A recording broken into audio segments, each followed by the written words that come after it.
વડાપ્રધાન શ્રી નરેન્દ્રભાઈ મોદીએ સુરત ખાતેથી કેન્દ્ર અને રાજ્ય સરકારના કુલ 24 વિવિધ પ્રોજેક્ટ્સનું ખાતમુહૂર્ત અને લોકાર્પણ કરી દક્ષિણ ગુજરાતને ₹18,778 કરોડના વિકાસ પ્રકલ્પોની ભેટ આપી.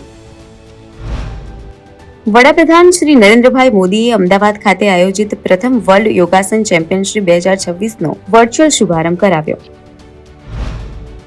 મુખ્યમંત્રી શ્રી ભૂપેન્દ્રભાઈ પટેલે એક પેડ માં કે નામ 3.0 વૃક્ષારોપણ અભિયાનનો ગાંધીનગર ખાતેથી રાજ્યવ્યાપી શુભારંભ કરાવ્યો. રાજ્યભરમાં 551.91 લાખ રોપાઓના વાવેતરનું આયોજન. રાજ્યપાલ શ્રી આચાર્ય દેવવ્રતજીએ રાજ્યના જિલ્લા કલેક્ટરો, જિલ્લા વિકાસ અધિકારીઓ, મ્યુનિસિપલ કમિશનરો સાથે વિડીયો કોન્ફરન્સ યોજીને પ્રાકૃતિક ખેતીનો વ્યાપ વધારવા માર્ગદર્શન આપ્યું. મુખ્યમંત્રી શ્રી ભૂપેન્દ્રભાઈ પટેલ, કૃષિ મંત્રી શ્રી જીતુભાઈ વાઘાણી, રાજ્યમંત્રી શ્રી રમેશભાઈ કટારા વિડીયો કોન્ફરન્સમાં સહભાગી થયા.